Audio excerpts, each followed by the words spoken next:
lonely, I never need to hide. Alright, welcome back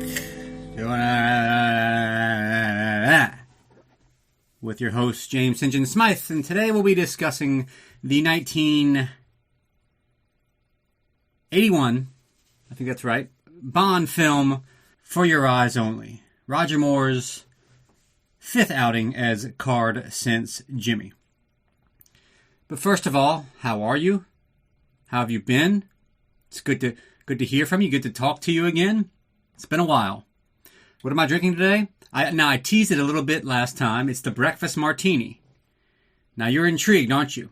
You're thinking, boy, St. John Smythe, I've been on the edge of my seat, pins and fucking needles, waiting for you to explain what the breakfast martini is. Well, I'll tell you right now. I had it on Seco's podcast a while back. We discussed Spies Like Us. And I was actually just on his podcast last weekend. We discussed with Doug from Rocky Minute.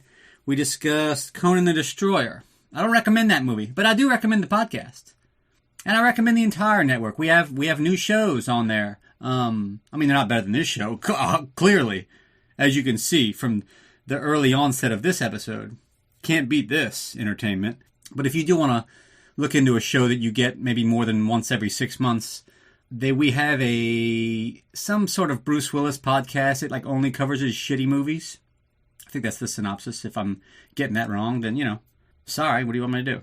And I think Katie from the Rocky podcast is doing a show about something. I'm sorry. I didn't look this up before I started. But she's doing something. That you can be sure of. Anyway, enough about everyone else. The Breakfast Martini. It was invented in jolly old England, I believe, from the legend goes. And this dickhead bartender was having breakfast at his house one day. Toast and orange marmalade, and he said, "Boy, oh boy, I'm just drunk enough to think this is a good idea for a cocktail." So he got to work that day, and he mixed orange marmalade with its lemon juice and gin and orange liqueur, Grand Marnier, basically. A great drink. Now the beauty is in the name. You say breakfast martini, and instantly everyone's like, "Well, hell, shit, what the hell is that? Tell me more about this." You have my attention, sir. It had my attention, so much so that I made it. Stronger than you think, because lemon juice, Grand Marnier, it has, and then some gin, you wouldn't think that's gonna, make you breathe fire a little bit, but it's surprisingly strong. So, the Breakfast Martini, highly recommended. But this is a big weekend. Speaking of the Brits, you got the coronation this weekend. You got the coronation this morning. You had Cinco de Mayo yesterday. You got the Kentucky Derby today. There's all kind of stuff going on. And I don't know how to sneak in all these drinks. Cinco de Mayo, you got to drink tequila. The breakfast martini, I did in honor of the coronation. The Kentucky Derby, the mint julep. I have an herb garden at my house. I planted some mint, and I'm trying to figure out what the fuck to do with mint. So I made some mint simple syrup. That obviously works for mint julep. That works for mojito. We might have a mojito. I've been so confused. I put so much brain power into what my drink schedule for the weekend was going to be. And finally, like a flash, it hit me. And I ran home and I burst through the bedroom door and I said, "Honey, I've got it. Cinco de Mayo, we drink a tequila drink. The next day, breakfast martini, since the coronation is going to take place in the morning. Breakfast martini and a mint julep in the afternoon. And we can use the mint simple syrup for whatever we want. A mint lemonade with vodka, or a mojito, a frozen mojito. We have all kind of options." And I said, what do you think about that? And my wife responded, "This is Steve, the man I've been sleeping with." And I say, "What?" So For Your Eyes Only. So Moonraker was a big success, obviously. The biggest one yet. But it was wacky. It's crazy. I don't know if you've heard of it, but it was a nutso-batso movie. And they say, where do we go from here? Well, no pun intended, let's get them back down to earth. We can't keep going that crazy, so let's kind of, like they always do, let's go back to From Russia with Love. Let's kind of go bare bones and bring Bond kind of back to his roots. So, let's just get started. I mean, there's really nothing else to do. Might as well get started. We start with a gun barrel and a PTS. This gun barrel might be one of my, next to Pierce in Tomorrow Never Dies, World Is Not Enough, this might be my favorite gun barrel. The music is the shit. More on that later. Bill Conti does the score for this movie. The gun barrel music I am fucking digging. So we get our PTS. Bond's at his dumb dead wife's tombstone, which is kind of a nice little continuity thing. You get to see Tracy's tombstone. I mean, who doesn't like seeing a tombstone, you know? And his office called, the priest says, and he says, there's a chopper come and pick you up. And the priest starts blessing him as he's leaving, which, you know, is never a good sign. And turns out, gassed, the priest knew something because Blofeld takes control of the chopper. And now he's driving it via remote control. And I guess it's Telly Savalas Blofeld because he's bald, he's got a neck brace. He's fucking with Bond from a roof somewhere.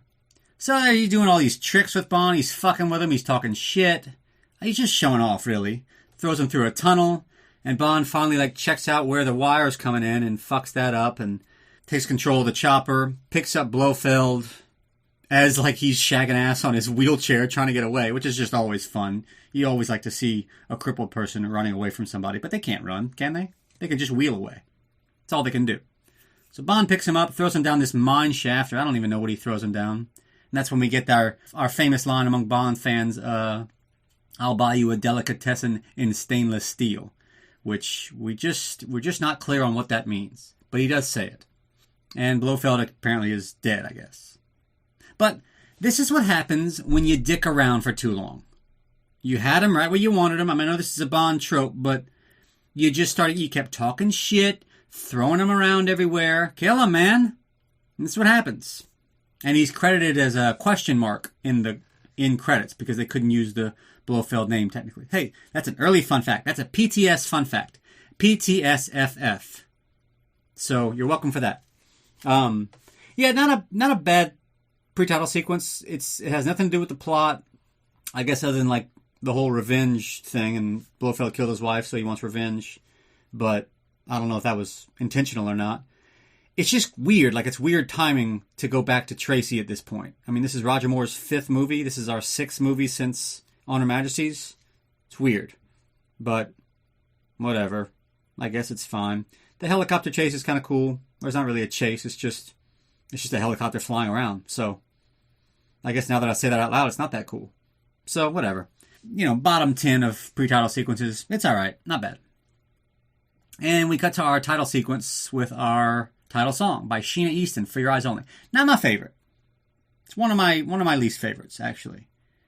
You got your usual shit of Die Another Day, Another Way to Die, all that stuff. I mean, this is near that. This and Moonraker is near the bottom for me. I just have never liked this song.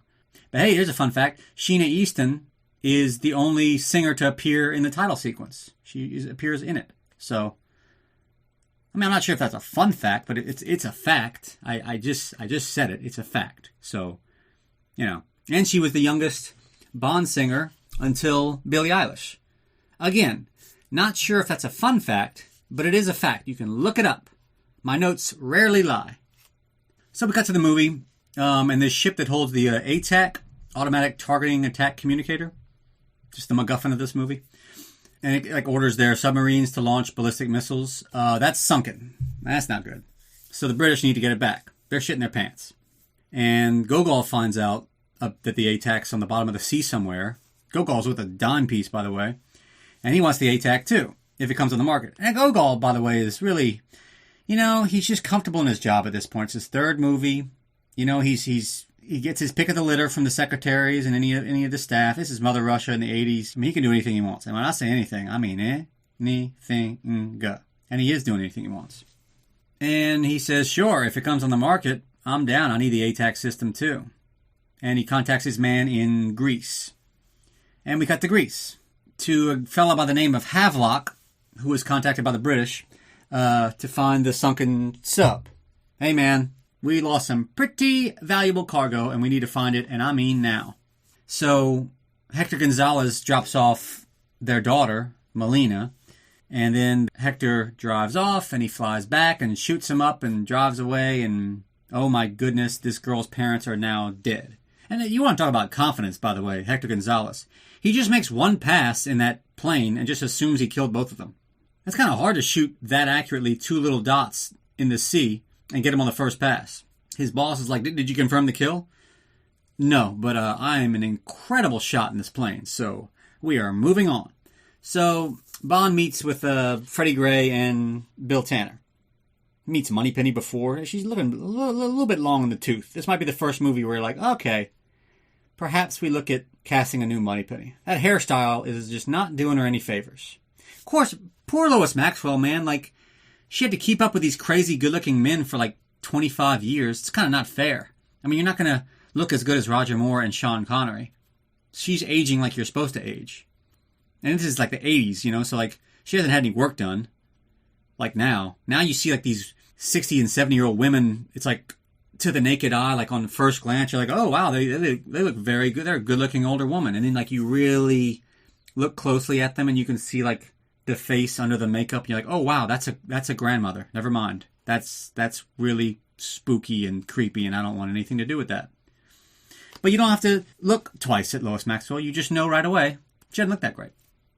But anyway, Bond goes in to meet with Gray and Tanner. Apparently, so the ATAC could be used to fire their missiles against anyone, including themselves, which seems like perhaps they should have put in some internal controls on the ATAC so they couldn't fire it at themselves. But, you know, I don't want to tell them how to do their job. And they tell Bond about Havelock being murdered by Gonzalez. The Greek police were able to identify him from a description given to them by Havelock's daughter. And Bond just goes, sex! And they say, what? And he says, I'm going to have sex with whoever that is. You just said there's a daughter involved, and I'm going to have sex with her. And they say, that's not a weird thing to say. But they hand him a folder that says For Your Eyes Only, and Bond says, hey, that's the name of the movie. And they say, they also say M is on leave in this movie, but Bernard Lee actually died before this movie. I'm assuming liver failure. Now, I tell you, everyone likes to debate like what the most Fleming thing in these movies are. It's casting Bernard Lee. His actual drinking is the most Fleming thing in these movies. Because, good Lord. I guess they just saw like, hey, who's the drunkest guy you know? Bernard Lee. Okay, we'll cast him as him. The dude used to sneak in like liquor in his in a ballpoint pen filming some of these movies. I mean, you want to talk about a First Battle Hall of Fame drunk. I mean, even I haven't done that. I've snuck in booze other ways, and you don't want to know. But I haven't done it in a ballpoint pen, I'll tell you that. So Bernard Lee, hey down. So they send Bond to Madrid rest in peace, yeah, obviously. They send Bond to Madrid to see who hired Gonzalez. And he goes to Gonzalez's villa in his fancy-dancy new little Lotus. Great party, by the way, that he walks up on. You got armed guards like necking with chicks. You got some trannies in there. There's a trans woman in there, so that's fun. Like, you know, if you're into that kind of thing. Everyone's dancing. They're playing tetherball. Gonzalez is getting paid conveniently right when Bond walks up. So, I mean, a lot of cash in there. He gives some of his cash to just some whore sitting around. And Bond gets caught, like, instantly. And Hector's like, all right, kill this dude. And he goes for a nice little swim. And he gets bowed and arrowed in the back while he's trying to dive. And the guy who paid him, Loke, is like, well, I guess that saves me some cash. He just takes the briefcase back and takes the cash away from that whore. You know that whore is just devastated. She's like, all right, this is the money. This is how I'm going to turn my life around. I'm going to get a job. I'm going to get my kids out of public school. I'm going to turn my life around. I'm going to stop going to these parties where there's guns and trannies. And, you know, nothing against trannies, but, you know, you go to a party with some trans people, you got to stay on your toes, okay? Trans, I'm sorry, I got to say trans, not tranny. The E sound is offensive, but the S is respectful. It's kind of like person of color versus colored person. One's respectful, one's horrible, but no one really knows why. But you know what, folks, that's neither here nor there. We'll have to tackle that, race relations and the trans community, on another episode. I just don't have time during For Your Eyes Only to really tackle that. But we're gonna get to it, I promise you. So yeah, Hector dies, and Bond escapes, and their henchmen are trying to get into Bond's Lotus, and it just blows up in front of them, which is pretty great. And they use this piece of shit car instead. Oh, here's another fun fact. The guy trying to break into Bond's car is Bob Simmons. I think this is the last movie he's on. Now, if you're a long-time listener, or just a long-time fan of Bond in general, you know that Bob Simmons has been Bond's stunt double since Dr. No. Stunt coordinator, Bob Simmons. That's the guy who tries to break in the car and gets blown up. So Bond and Melina get in this piece of shit car, this yellow car, and they have this car chase. I'm not really sure why they're in such a piece of shit car. The Havelocks seem pretty well to do. They can't afford a better car, no? Well, St. Maybe that's the point. They're having to It's a new spin on a car chase. They're in a shitty car. Okay, well, all right, fine, cool. Good for you. You can notice things and I can't. We're all so impressed. So Bond figures out that she's Havelock's daughter, and he yells, "Sex! I will have sex with you." There's no two ways about it. And he has to take over driving for obvious reasons. And I mean, at one point they're just side by side with the other car, and the other car has machine guns in them. Like, you don't want to shoot. You don't want to maybe send a couple bullets his way now. I feel like y'all might be able to nick him in the arm at least if y'all shoot now, but they don't, and that's why they're henchmen and he's Bond. So they escape. Take a little sip of this breakfast martini. Ah, man. Whew. She's a spicy devil. So Bond drops Melina off at her hotel and starts telling her all kind of shit about no revenge and all this stuff. You know, Bond movies, they have to go through this whole no revenge thing. This isn't a personal vendetta, blah, blah, blah, revenge. Like, enough already. My patience is growing thin. And she's like, I don't expect you to understand. You're English. And he's like, so I don't understand getting pissed at my parents getting killed? You know, my wife was murdered a few minutes after my wedding. I just visited her grave, by the way, a couple days ago. And I wanted to murder them. So, what the fuck does that mean? I'm English, I don't understand. You're English, I'm half Greek. What the fuck does that mean? You're half Greek. And Greek women, like Electra, always avenge their loved ones. And Bond says, hey, that's the villain from The World's Not Enough. She was French, though. And Melina says, what?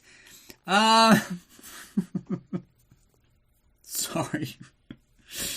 I didn't think I need to stop doing this show, man. I'm starting to lose my mind a little bit. So Bill Tanner and Freddie Gray, they're pissed because the mission's like dead in the water.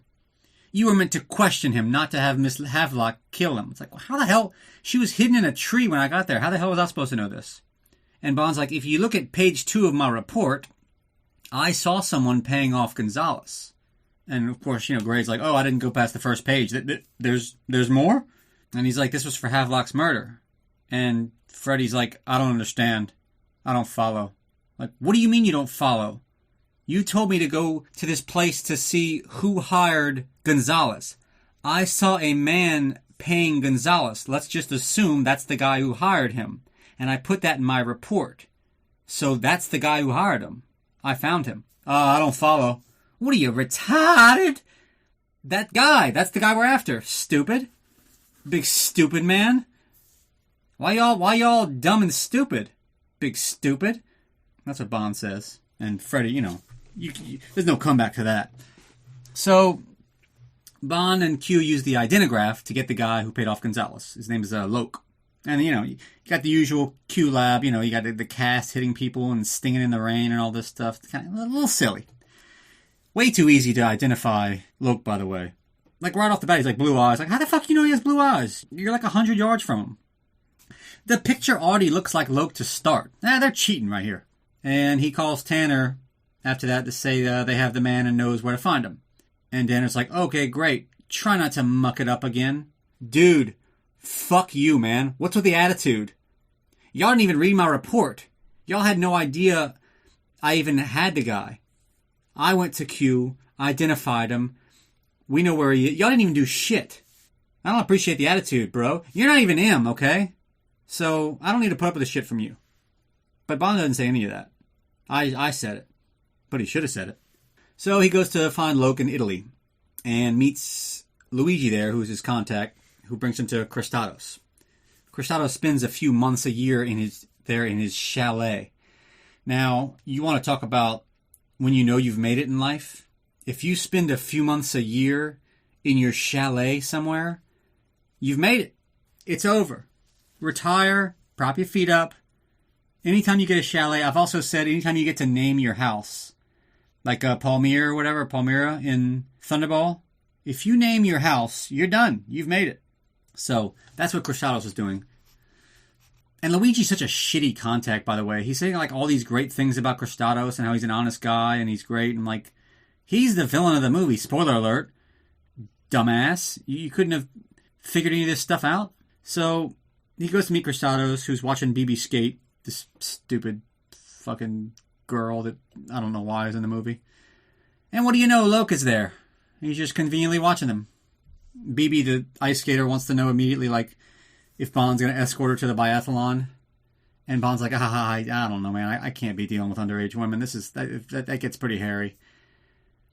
And Cristado starts like bashing Columbo, who's like his rival. And it's something about smuggling. It's like the least of his offenses. He does drugs, contract murder, white slavery. It's like, oh, okay. If it was black slavery, that I can take. But you don't put whites into slavery, okay? That's just a line Cristados won't cross. So Bond goes to like the town square or whatever and sees Melina there fucking crossbow shopping. Real subtle. And saves her from like some motorcycle attack and tells her to get the hell out of here. Apparently someone sent her a telegram as Bond to meet him there. So, or maybe it was a hologram. I don't really know. So someone's trying to get Melina killed. So they're on to Melina. Oh, this is the Robin Young appearance. Robin Young, if you're not, most people don't know who this is. Robin Young is the flower girl in this scene. And Playboy had a Next Bond Girl contest and she won.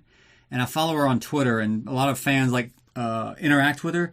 And she is batshit crazy. Crazy person. And she's just been blocking so many fans for like nothing. Some of the nicest fans on Twitter, she'll just block them for anything. And they're like, what the fuck did I do to Robin Young? Her tweets, I don't say anything to her just because I don't want her to block me. So I can just read the freaking spiral out of control. But I actually saved some. Would you like to hear some? Okay, sure. Like, dear friends, I'm dealing with a lot of adversity in my life right now. I know I'll survive and come out stronger. And when I do, I'll be back on social media to be with you. Please know you're always in my thoughts. I love you with all my heart. You don't need to tell us that. And then later, hello, my name is Michelle, a close friend of Robin. She's under an enormous amount of stress due to an unhinged neighbor who's harassing her nonstop and stalking her. Robin's vehicle was also vandalized. She sends her love and she'll tweet once this horrible situation's over. Dude, when you're that hot, now she's like 70. Dude, no one's stalking you in your 70s. You're just nuts. Okay? You're making a big deal out of everything, and you're insane. And another tweet, hello, this is Robin's friend Michelle again with an update. While dealing with the unhinged neighbor, Robin tripped and fell Robin tripped and fell on February 22nd, as if we need the fucking date. She's recovering from numerous injuries and is unable to tweet. I'm not sure if you know how tweeting works. Robin asked for your prayers. I didn't pray for her, in case she wanted to know. And she sends her love, which I didn't accept. And then she tweets later, my hip and back, my neck, my back, my pussy, and my crack are not cooperating with my hopes of sitting up and tweeting. Do you not know how Twitter works? You don't have to sit up to do it. It's not a computer. You don't have to get a desktop. It's on your phone, ma'am. I have physical therapy this week, and I'm praying I'll be mobile soon. When I feel better, I'll tweet my ass off. You see, so this is just a crazy person. Sorry to go on such a tangent on Robin Young, but give her a follow. She's out of her mind, and it's just fun to watch. She's blocked so many people for just nothing, and it's really just enjoyable. Anyway, moving on from that. Sorry to waste your time with Robin Young. Back to the movie. So Bond's saying, Melina, get the fuck out of here. You don't need to involve yourself with this. And she's like, well, how are you involved in all this? And he's like, it affects both of our countries. More important than my parents. It's a vital interest to both of our countries. More important than my parents? Yes, more important than two people. Do you know what vital means? It means of utmost importance. So it affects two entire countries. Do you think two countries is more important than two people? Yes, idiot. But they start smiling at each other and they start laughing and the driver thinks that maybe perhaps they might be in love. So back in Bond's room, Bibi just broke in and gets naked in bed. And Bond's like, I can't be dealing with this.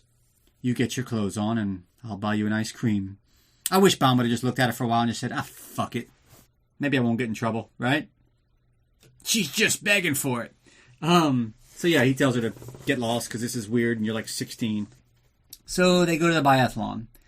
And the blonde henchman of the decade, Kriegler, is skiing around. Dude, the look he gives Bibi when she yells his name and says hello is one of the funny... I think about it all the time. The fucking scowl he gives her. Like, so much anger in that look. While she's got that Lloyd Christmas cowboy hat on. That's probably why he's giving her such guff. Hey, Eric! Just like, we'll have a drink at the finish. And he's like, no, I don't think you're going to have a drink with him at all. This dude looks fucking furious with you. And Bibi doesn't want Bond to leave since he's about to head back to Greece. Will you come say goodbye to me at the practice rink later? And Bond's like, Jesus, what are we, dating? Fuck. This is why I don't date people. Can I come say goodbye to you? Ugh. I'm saying goodbye now. I just said goodbye. But it's not the same. Ugh. Go away. Lady, I met you like a half an hour ago. Can you come say goodbye to me later at the practice rink? Oh, fuck. No. Do I have to? Don't make me do stuff. So anyway, he leaves. And Kriegler and Loke and a bunch of henchmen attack Bond. Pretty cool chase, actually. I've said it before, I'll say it again. Bond is just an unbelievable skier. Roger Moore in particular. Good little chase. Kriegler, who is literally a professional Olympic-level shooter, can't hit him. I love when, Bond goes up to that ski jump. It's the one where you, go straight down, and then all of a sudden you... I can't explain it. You go back up and you go, I don't know, hundreds of feet in the air and you land it. That crazy jump they do in the Winter Olympics. Bond just goes down it. He's like, fuck it, I'm good at everything else, right? I'm sure I can do this too. He skis over some people's lunch at one point. I just love that. They start skiing motorcycles on a bobsled. It's just a great chase scene. The music kind of sucks though. Bill Conti. I just really don't like his soundtrack for this movie. And this is probably the worst one. There's no Bond theme. It sounds like the Rambo soundtrack, those drums and a lot of disco in it. I need the Bond theme for this because he does a lot of cool shit. Kriegler runs out of ammo and just throws the gun and a motorcycle at him. Bond just skis off nice throw, pussy! So Bond actually goes till Bibi's practice and tell her goodbye. I could eat you up alive. But he wants to know more about Kriegler. Tell me more about your boyfriend, Kriegler. He doesn't smoke, he only eats health foods, and he won't even talk to girls. It's well, that motherfucker just tried to kill me, so I need to know a little bit more about him. And then he finds out something about him. I can't remember what it is, or if it's even helpful. But I'm too distracted by, after they leave, the lights turn off, and these 3 hockey henchmen attack Bond and get into a hockey fight. And I don't even know what... I'm so baffled every time I see this. Are they going to check him to death? Every time Bond knocks one of them in the net, the buzzer goes off. There's someone on the actual scoreboard working the buzzer and keeping score. Think about that for a second. Just a 3-person hockey practice. So I guess this is Loke's henchmen. Okay, guys. Put on your hockey uniforms. I think Card Sense is going to go to the hockey rink today. What now? Yes. I hope you guys are skaters and you brought your sticks and your gear. I want y'all to attack them on the hockey rink. No weapons, just a hockey stick. You sure you don't want us to just shoot them? We could do that. I brought a bunch of guns. We could just shoot them. No. Hockey fight. So Bond goes back to his car, and Luigi, his stupid contact, is dead with Loke's dove pin. Damn shame. Didn't even get to know him that well. So, send your condolences to Mario. Let's take a break for the advertisements. Dr. Bushkin's Scam Clinic. That's a pretty straightforward name. Made some extra cheese that you want to keep away from Uncle Sam? Dr. Bushkin has the medicine. New creative ways to do some shady shit. Dr. Bushkin will cover up your money so that no one will ever know it was there or where it came from. Pick your crime. Money laundering, Ponzi schemes, false receivables, embezzlement, kickbacks, skimming, and good old-fashioned straight-up theft. Dr. Bushkin will help you get started on stealing from whoever you'd like to steal from until it inevitably all comes crashing down. That's Dr. Bushkin's Scam Clinic. Start borrowing from Peter to pay Paul. Okay.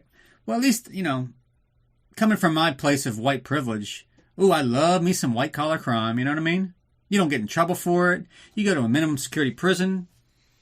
So, guys, go ahead. Call Dr. Bushkin. You won't get in that much trouble, and you'll be rich beyond your wildest dreams. There's my tip of the day.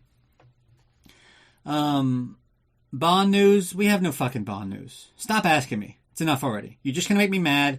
You're just going to put me in a bad mood. There's no Bond news. There's never going to be any Bond news. It's over. So it's enough. They did announce that stupid, dumb, reality show that they're doing on Amazon Prime. It's going to be hosted by Brian Cox. So, I don't know, man. Whatever.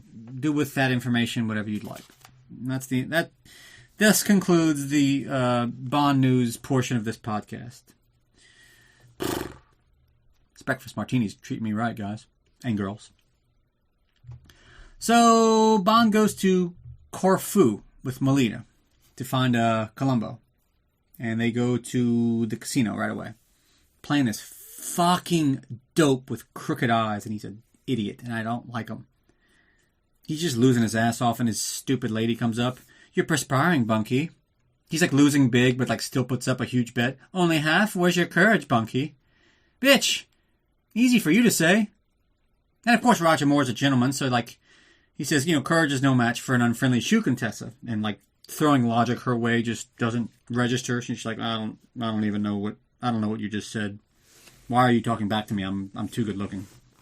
And Kristatos is there at the table with Bond. Tells Bond the odds favor standing pat. Oh, thank you. Oh my, you're such an asset to have. Thank you, Kristatos. As if I haven't played this game to perfection 600,000 times. The odds say to stay. Oh, I didn't know that. So Bond, of course, wins, and that crooked eye guy loses. And he's like, I don't speak French. What happened? You lost everything that you have. And Contessa walks away. Just looks at the lady next to him. She's like, hey, what about you? You game? And she's like, no, get your eyes fixed. Goodbye. So Bond meets with Kristatos after that. And asks how to find Columbo. Big leagues him by rejecting his wine selection, which is just always funny. Too cynic for my palate. Get your cynic palate ass out of here. And Columbo's at the next table with the Countess from the game earlier. Turns out that's kind of her job, but I still don't like her. I still don't appreciate it. And the Countess gets up and says, how dare you talk to me like that? And Columbo says, I'll talk to you any way I want. Sit down. And she leaves, and Bond's like, ooh, okay.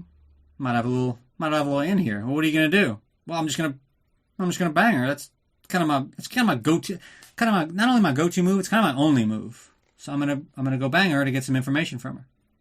So, Oh, by the way, the Countess is Pierce Brosnan's wife. I'm sure most people know that, but some don't.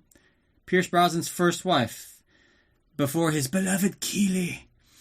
And she actually ended up dying. I can't remember how. Maybe cancer, something horrible like that. So, just going to bring down the podcast for a minute. But, yeah, Pierce Brosnan's first wife. That's how he met the producers and everything.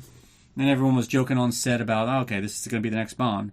Now, there is a big-time fun fact. A Pierce fun fact. The greatest of all fun facts. A Pierce-themed fun fact. So Bond meets the Contessa in the casino and says, hey, I'll give you a ride home. And she says, well, aren't you handsome? Sure. And he's posing as an author. I'm writing a novel about smugglers. Do you know any? I'd be most grateful. And the Contessa says, how grateful? And Bond says, how grateful enough to get in that ass? Ha ha! So he bangs her at the house. Boy, I mean, say what you will about the Contessa. Hell of a host. I mean, I have all this champagne. It's funny to just go home with a woman and drink an entire bottle of champagne with her. That's just a funny thing to do. Okay, first let's have 5 glasses of champagne. She's got this big robe on. She supplies Bond with a robe. Who knows who that belonged to, but Bond has a robe on now. Huge-ass fireplace. They're banging. I think they're eating oysters or something. It's just a wonderful time. And then the next day, Loke just runs her the fuck over. I mean, there's just no other way to say it, really. They go for a walk on the beach, which I don't even know why they're doing this. Bond's in the bathroom getting dressed, like right when he wakes up. Good morning, you want to go for a walk on the beach? And you just hear Bond in the bathroom go, fuck. Ugh. These clingy women in this movie, Jesus. I mean, Bond's wearing tuck shoes on the beach. You don't go on the beach in tuck shoes. I just want to go home, Contessa. I have a tuxedo on, and I'm not going to put on some other guy's clothes again. They're not tailored. All right? And I'm sober this time around, so I just want to go home. I didn't bring beach attire. When you're ready to leave, you can take my car. I'm ready to leave. Take me home now. I want to get the hell out of here. And then Loke and all his henchmen come across like this hill, and Bond's like, oh, fuck. She's like, oh, what's wrong? And he's like, you're going to die. And she's like, what? And Bond's like, I don't think we should see each other anymore. And he's just running away. And, I mean, she takes a header off the fucking windshield, and it is just terrific. Really a treat to watch. Go treat yourself. Contessa death for your eyes only. YouTube it, look it up. Whoever was in charge of the sound effects for this movie, or just for that one scene, give the man an Oscar. Or the woman. Whoever did it. But methinks it was a man. Because only a man would take that kind of pleasure in seeing a woman's head get smashed by a windshield. Well, gee whiz, Singe's mind. What the fuck you mean by that? I don't really know what I mean by that. Disregard it if it's offensive to you. So Bond gets kidnapped by Columbo's men. Wakes up and like this henchman hands him some clothes, like blue pants, blue belt, blue jacket, blue turtleneck. It's like, come on, guys. Splash of color somewhere. It's a lot of blue. So he meets with Columbo, who says Kristatos is the bad one. Not me, I promise. And he works for the KGB, and he hired Loke to retrieve the ATAC. And he's like, well, goddamn. Now I don't know who to believe. And once he gives Bond his gun back loaded, he's like, well, maybe you're trustworthy. Shit, let's have some pistachios together. He actually smuggles pistachio nuts. His big thing is pistachio nuts, and he smuggles them. Gold, diamonds, cigarettes, and pistachio nuts. Offers Bond a drink, and Bond's like, I'll wait till tomorrow. And just points a gun at him. That sounds like something I might do. You want to talk about peer pressure in a friend. If they don't want to drink with me, I usually take out a gun and make them drink with me.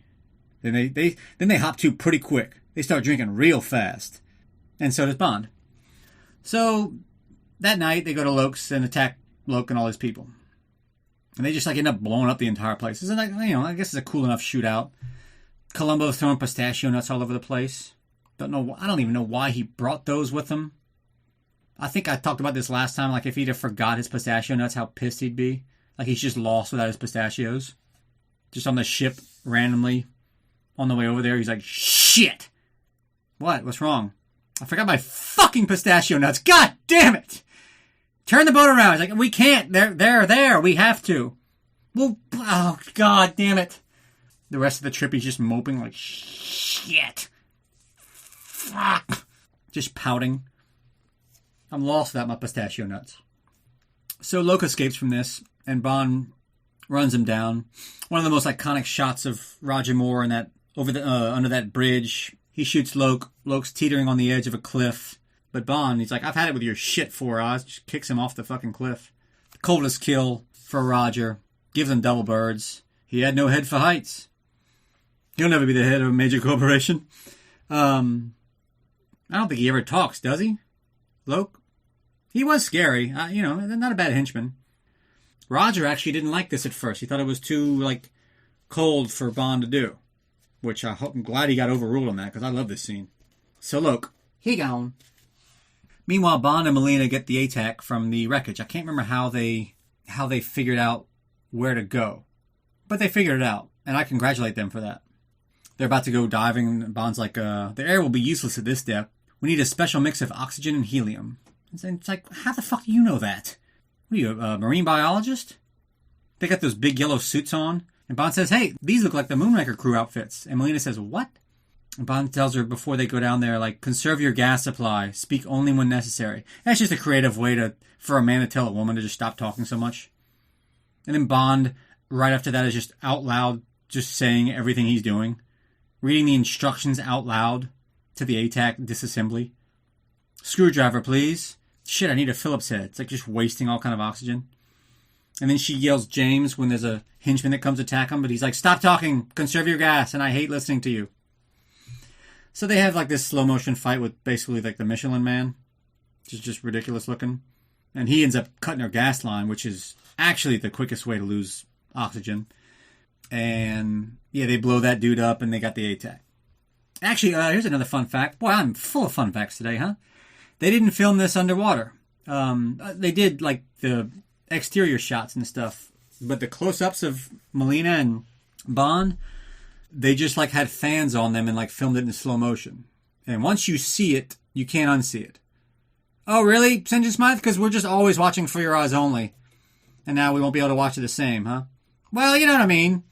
Once you see it once, you'll know what I'm talking about.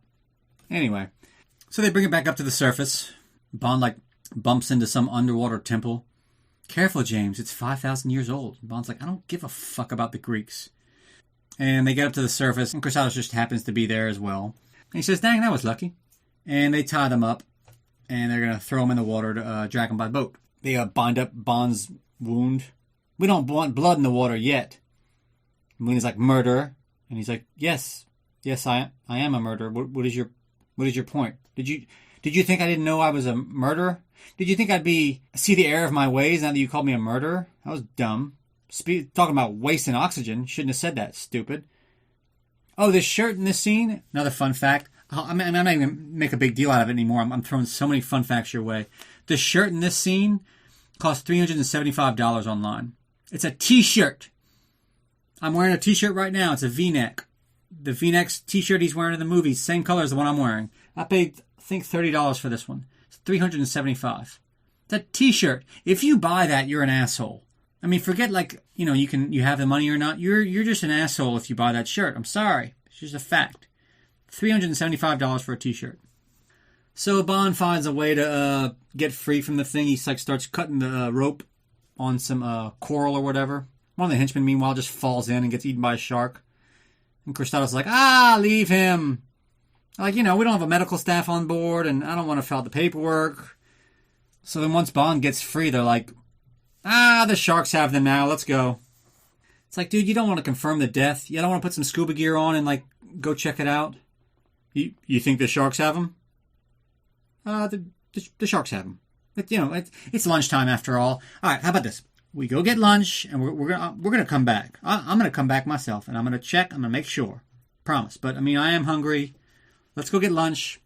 But I'm pretty sure the sharks got it. This scene's actually from the Live and Let Die book, which is the second novel. They drag Bond like this. I feel like y'all should send in some money for all these fun facts I'm giving y'all. This might be a set of record for the most fun facts in one review. Good Lord. Can you get that anywhere else? Any other podcast? Do any other shows on the network have those kind of fun facts? I don't know. I haven't listened to them all, but, now granted, they haven't all been fun, but most of them have been facts. So Bond and Melina get away, obviously, and they get back to her room, and the parrot tells them where Kristatos is going. That's not a hilarious joke I just said.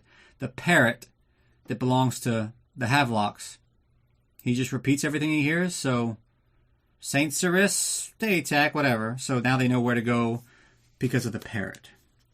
Neato. And Bond meets Q in a confessional meanwhile. He goes all the way to wherever they are, Greece, just to tell him that he doesn't know where in Greece Kristatos is.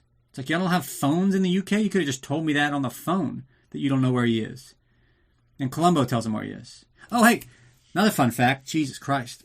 Michael G. Wilson is the priest in this scene. There's his cameo. Blink and you'll miss it. It's quick. So anyway, Columbo tells Bond where Kristatos is.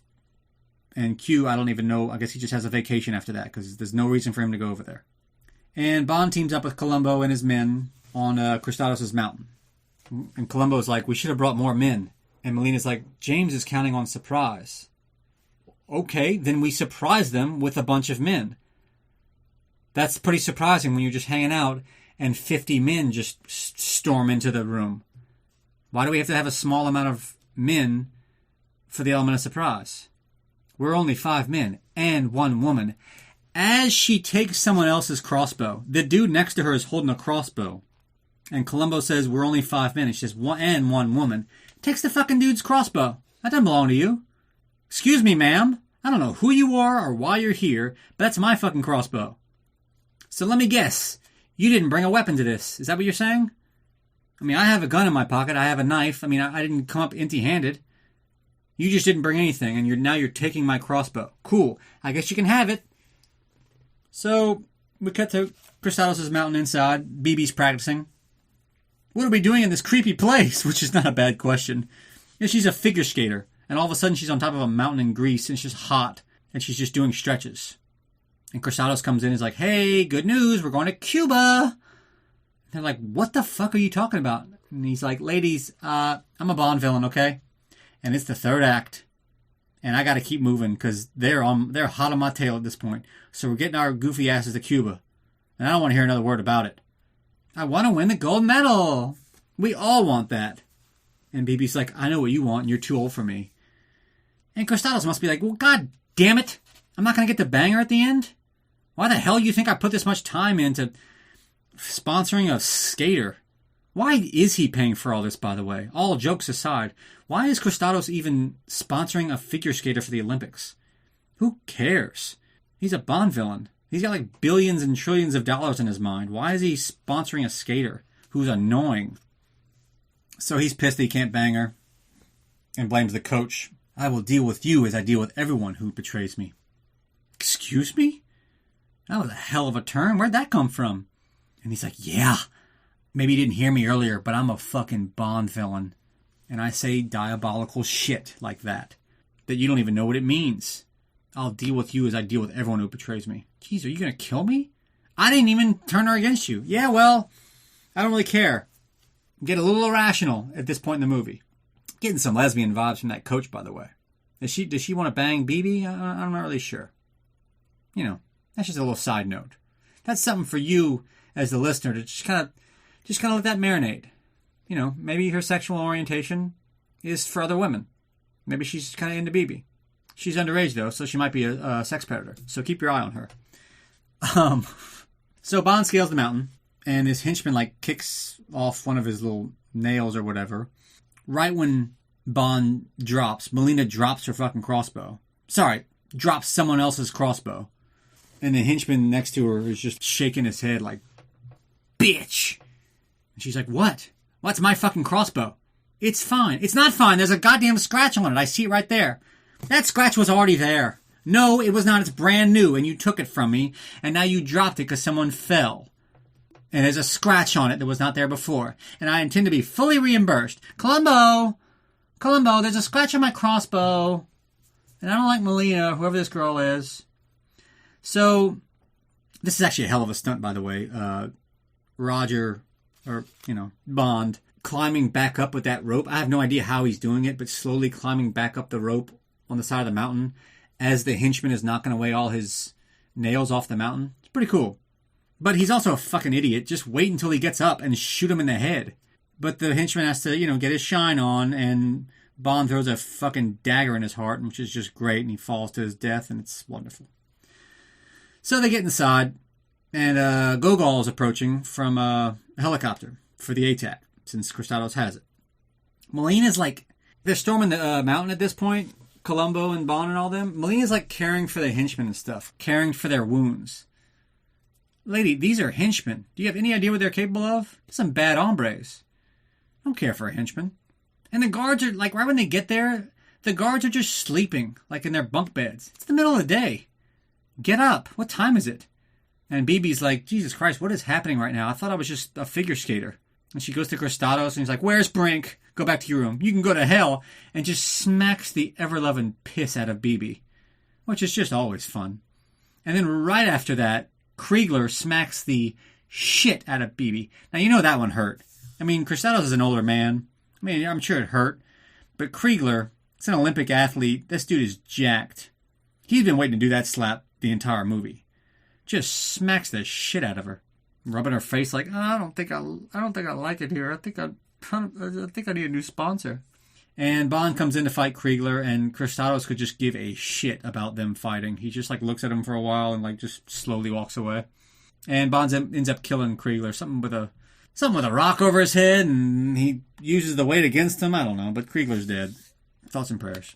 So Cristados leaves with the ATAC, and Columbo follows him and gets fucking smacked in the face with the ATAC. Now you think Bibi got hit hard. This is beyond concussion. Remember the guy from Tomorrow Never Dies that Pierce shatters that crystal ashtray on him? It's that kind of concussion. You're drinking through a straw after this. That's how it is a brutal. Or the guy from Living Daylights who fights Necros and gets hit in the head with the frying pan. It's that level concussion. Columbo gets the piss knocked out of him. So they capture Cristados anyway. And, Columbo starts vomiting everywhere because he doesn't know his name anymore. And Melina wants to kill him. And Bond gives her, guff about revenge, whatever. And Cristados tries to stab them meanwhile. And Columbo throws a knife in his back. I don't know how he gathers himself to do this, but he does it. And Gogol lands and says, give me that fucking ATAC. I'm here, And Bond just throws it off the cliff. And he's like, that's détente, comrade. You don't have it? I don't have it. And Gogol laughs and just leaves and looks in the camera and says, so really, guys, nothing mattered this movie. This was just kind of all for nothing. Hope you enjoyed the film. I love the explosion it makes, just to make it all dramatic. And Bibi helps Columbo, and he pays her in pistachios. Now, again, that's not a joke. He She's tending to his wounds, and he puts pistachios in her hand from his pocket. So, that's that. So Melina and Bond are smooching. You know what I'd like? Yes, I do. A moonlight swim. And Bond's like, fuck. So many hoops I gotta jump through for the women in this movie. Good Lord. A midnight swim? We're already, on this nice boat. Can't we just have sex now? I had to, go tell Bibi goodbye 3 times, and I had to go walk on a beach with Contessa, and now I gotta go for a moonlight swim. Can't we just have sex like normal people? And meanwhile, MI6 and Margaret Thatcher call Bond, and Bond puts the parrot on to talk to Margaret Thatcher. That's also not a joke. It's like a Margaret Thatcher impersonator. Give us a kiss. Give us a kiss. And Gray unplugs it. Idiot. And there's end credits. There's For Your Eyes Only. There's your big boy. There's your full size. Did great at the box office. Roger was you knew what to expect with him. You were going to make your nice little profit. Wasn't breaking any records. Of course, Moonraker did. But, did well. Reviews are good. And fans rank it pretty highly. It's not that uncommon that you see people rank this in the top 10 of Roger movies. I'd say they probably, behind The Spy Who Loved Me, it's probably the most highly ranked Roger Moore movie. Although I do see Octopussy a lot in people's rankings, pretty high. So, but yeah, this is not my kind of movie, though. Not my kind of Roger movie. I like that they tried this, but it's just, I don't know. It's something about it doesn't feel right. And I really think a lot of it has, oddly enough, a lot of it has to do with Bill Conti's score. I love Bill Conti. Obviously, we know Bill Conti. He did all the Rocky movies. But the disco vibe, and it just feels out of place, and it's it throws the whole movie off for me. And I dare say I dislike this more than Eric Serra's Goldeneye score. This might be my least favorite Bond score. It just kind of throws the movie off to me. I should have asked Bill Conti about that when I went to see him in concert in Baton Rouge. Yes, I went to see him at LSU. He's an LSU alumni. And I drove my ass on a Tuesday night to go see him perform. And it was actually a good time. Bill Conti in concert. He just donated all of his music, whatever that means, to LSU. So that's not a fun fact at all, but it's just kind of that's more like a tidbit. Bill Conti. Bill Conti was actually interviewed by Ryan of the Rocky podcast, if you ever want to listen to that. I listened to it. My favorite part was that Ryan called him at the wrong time.